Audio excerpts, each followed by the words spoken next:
Hello, Chrissy here at A Little Glam, A Lot of Mom. If you're new here, welcome.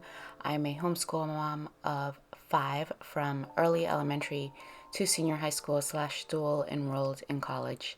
Today's video is about enrichment subjects for my 3 elementary age students.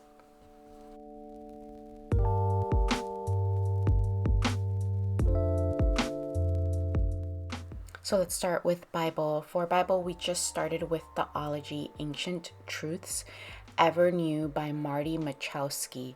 It says, arranged within a traditional, systematic theological framework, each truth in theology is also connected to the larger redemptive story of Scripture.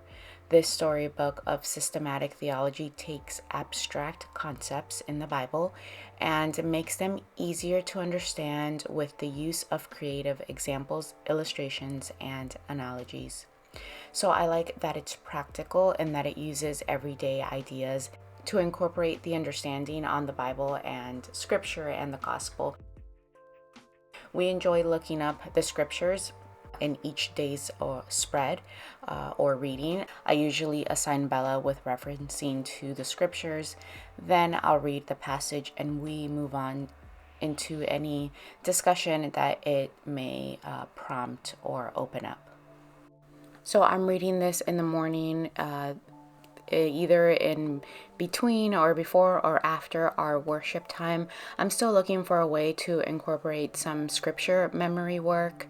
And we're also getting scripture in through other ways, of course, listening to the word. Right now, we're jumping back into our Christmas Advent season. And so this is just a supplement to the many other ways that we're getting Bible. But this is a daily Bible resource, I guess, that I would consider part of our daily homeschool routine.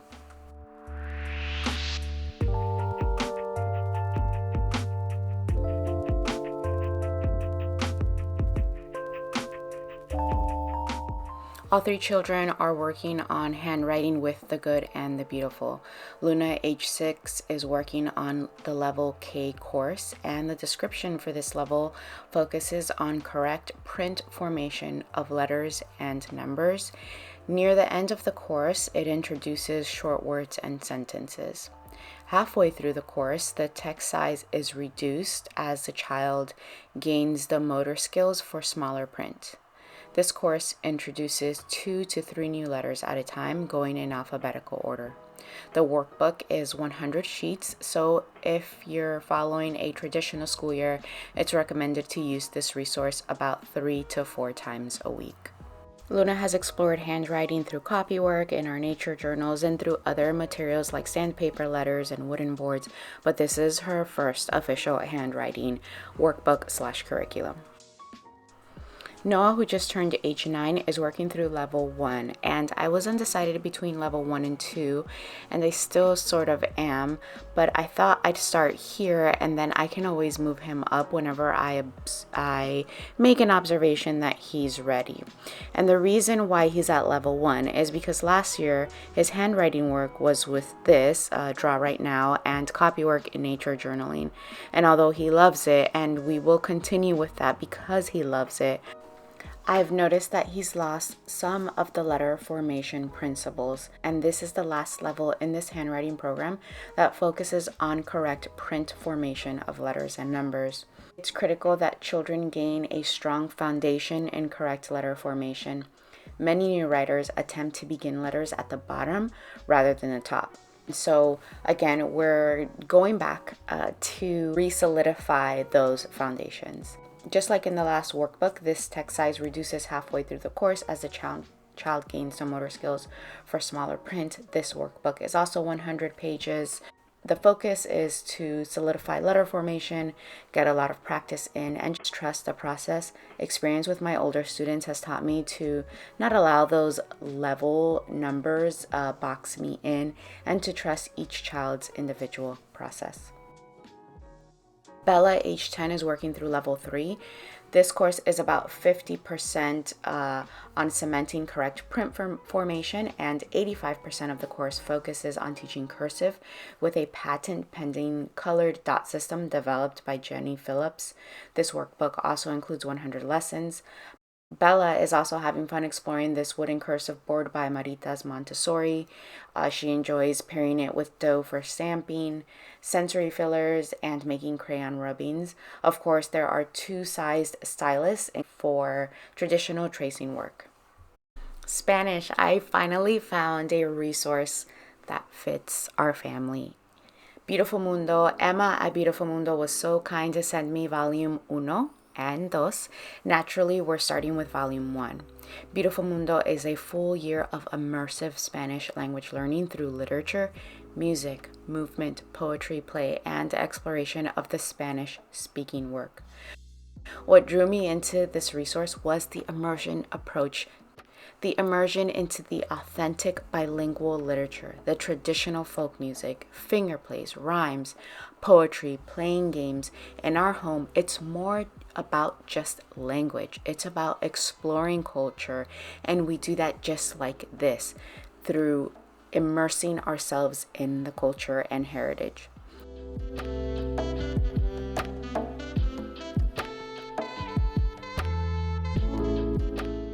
So this is the book list for volume 1. I picked up all of the spines needed and will be utilizing the library, YouTube read alouds, and for some titles in our home library, being that there are 36 books on this weekly list. So let's go through the spines needed for this resource: Diez Deditos, 10 Little Fingers, and other play rhymes and action songs from Latin America. Singer-songwriter Jose Luis Orozco has assembled a collection of finger rhymes and other action songs from Latin America.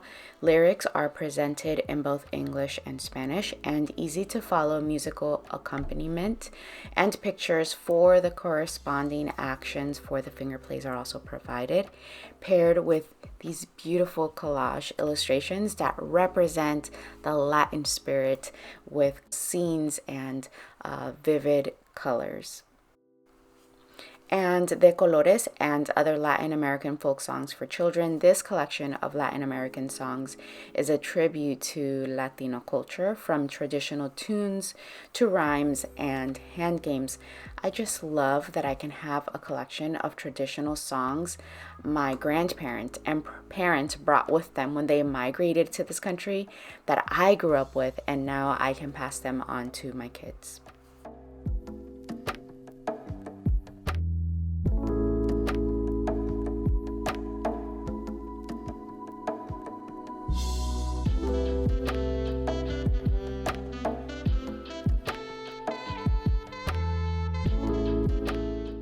Todo es Canción. The synopsis of this book reads, this delightful book gathers a selection of poems written by Alma del Flor Ada, Latina writer, teacher, and passionate advocate for bilingual and bicultural education in the U.S., organized by curriculum themes. This anthology is a fundamental tool for teachers who rely on imagination, play, and creativity to expand concepts and to enrich students' vocabulary.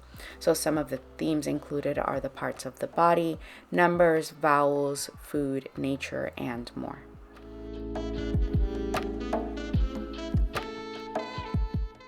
Optional spine, A Kid's Guide to Latino History, more than 50 activities by Valerie Petrillo. A Kid's Guide to Latino History features more than 50 hands-on activities, games, and crafts that explore the diversity of Latino culture and teach children about the people, experiences, and events that have shaped Hispanic American history. This resource has a lot of great information to learn about Latino history and the migration of Latinos to the United States. The author really doesn't hold back and addresses a broad historical scope, from pre-Columbian culture in the Americas to present-day debates about undocumented immigration to the United States, including games, activities, and crafts like making corn husk dolls, playing Mexican loteria, which is bingo, dancing merengue, and even some delicious recipes. So the breakdown is that there are 2 lessons a week, and here's what a lesson looks like. So this week is introducing greetings, hello, and goodbye. So the Let's Read box prompts for the weekly bilingual picture book. This week, it's a book titled Señorita Mariposa, with a snippet of information here on a monarch butterfly, which would be a good opportunity to expand into a nature study. The author of this book is also a Latin Award Grammy musician, and so we're prompted to listen to his song on Spotify. The Let's Sing box prompts us to Buenos Dias in the De Colores book, page 8. It says, this call and response song may feel familiar to us. Let's listen to it as much as possible this week and act out the song with our children. Repetition is key. For poetry / read aloud, bilingüe Inglés y Español from Todo es Canción, page 136 and 137, 2 poems highlighting how valuable it is to be able to communicate in 2 language. And play together for the play, rhyme, and action song portion of the lesson is Naranja Dulce from De Colores on page 49. And for the craft, creating a cardboard sun, which you're prompted to use with the Buenos Dias song. This part is what we'll likely skip on each week, as we already incorporate art through many other subjects, and we also tend to focus more on handcrafts versus crafts, which require skills that we build on and practice on over time. All right, let's move on to history, and I really hope that I'm laying this out in the way where you can understand, because history is very unstructured for us. So first, Latino history, as we weave it in with Spanish. I've already explained that. We're slowly jumping in and out of early American history with beautiful feet. We left off in the Vikings and we put it down for some time. We're picking back up in the second unit with an intro to indigenous people of North America. And now back in November, which goes appropriately with Native American Month. As I'm making my way through each unit, I'm also doing a lot of research outside of this resource through literature. I'm on the search for the truth, and I'm just still not sure that it's all disclosed in this resource or the literature list included in this resource. While we don't use beautiful feet from cover to cover, so far we are taking it in for the rich literature list, the map work, and the recipes for the elementary ages. So we'll continue with an open mind, take in the meat, spit out the bones, and in search of stories that tell the truth. If you saw my last video, you saw that for our language arts block, where we've started this literature guide by Hearth Magic through the adventures of Redwall. Within that literature guide, we're learning about medieval history. I've sourced several supplements, and I'm putting together a planning video which follows this video for this study, so more to come soon. We're continuing with becoming Florida master naturalists and historians. If you've been around in the last year, we completed the Charlotte Mason Guide by Chicky and Rue, where each week we studied, and through nature journaling, a topic on the flora and fauna of Florida. And we'll continue our nature studies in a more organic way, just through our observations through the season, and focus our nature journaling skills more in our artistic development, specifically on watercoloring techniques. We're doing a Florida social studies out of this old copy of a McGraw-Hill workbook, utilizing the prompts as a supplement together with this resource, a guide to the history of Florida. So we're discovering the fascinating history of Florida with this multi-grade guide that contains book suggestions, website links, educational video links, journal prompts, crafts, writing projects, field trips, and movie suggestions to complement and encourage deep dives. Included are also timeline, printable cards, journal pages, map work, and lesson plans.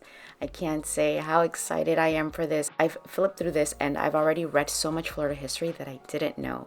And being a Florida native, I'm particularly excited for Florida's rich Native American history. We plan to use this as a family guide, so we'll have to make a lot of modifications to bridge the wide range of age gaps from my early elementary 6-year-old to my senior high school. So I'm not exactly sure how I'm going to do that. I know that for my 2 senior high schoolers, they will probably earn a half a credit in history. I'll engage my youngest student is probably by pulling in some fun hands-on resources like puzzles and games, and probably mostly through field trips.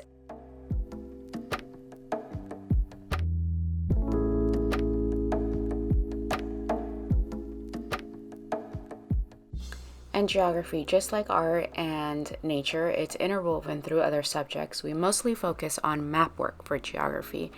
And so this is my favorite supplement we're still utilizing for geography, Maps, an atlas book, and I've shared it so many times because it's just exquisite. And not only geographical borders, cities, rivers, but also places of historical and cultural interest, personalities, iconic animals and plants, cultural events, and many more fascinating facts. So let's just say, for example, we're in medieval Europe through Redwall. We'll browse through a few map spreads associated with it, read through all of these snippets of wonderful information, and work on copying map work. There's another resource we've had for several years, and I'd like to utilize it more this year.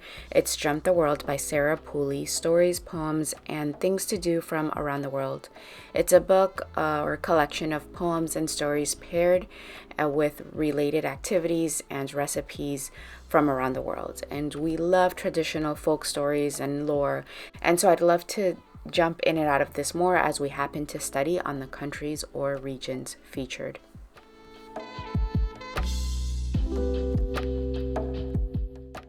And finally, art. Again, another skill we're practicing, and we interweave a lot through our learning. It's not just alienated in its own subject. So here are some ways we practice art and the resources we use. We're focusing on wet on dry watercoloring technique through nature journaling, and we're learning that skill through this book, Watercoloring in Nature, Paint, Woodland, Wildlife, and Botanicals with 20 Beginner-Friendly Projects by Rosalie Hazlett. The author and artist provide step-by-step on how to paint realistic insects, fungi, birds, botanicals, and mammals. Each project is broken down into 8 simple steps, so you can see exactly how to get the finished piece, along with the process of sketching, building up layers, outlines, blending, and adding textures to make your painting look lifelike. The author touches on observation skills along with facts about the natural world and her experiences in hiking through countless forests. Overall, I think it's thorough enough for us and our skills at the moment, and I think it's the resource we need to build our skills.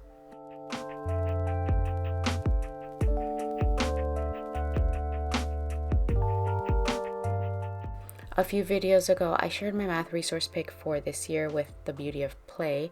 However, we will continue to supplement and alternate with this resource math, art, and drawing games for kids.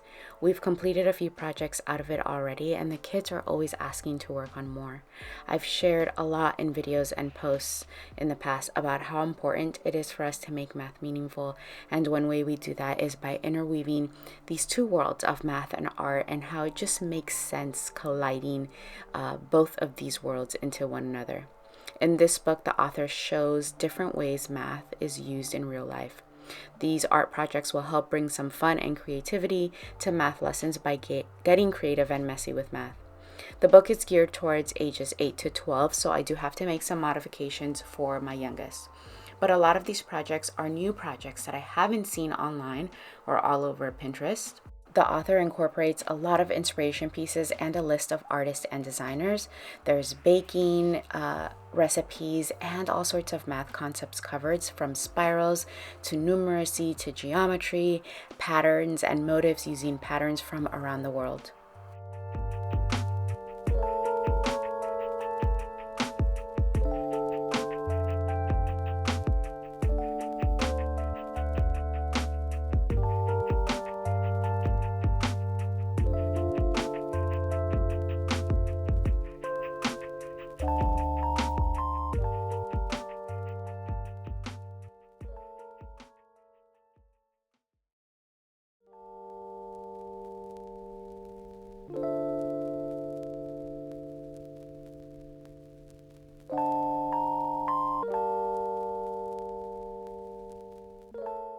Alright friends, that's it for today's video. As always, I will link as much as I possibly can in the description box down below.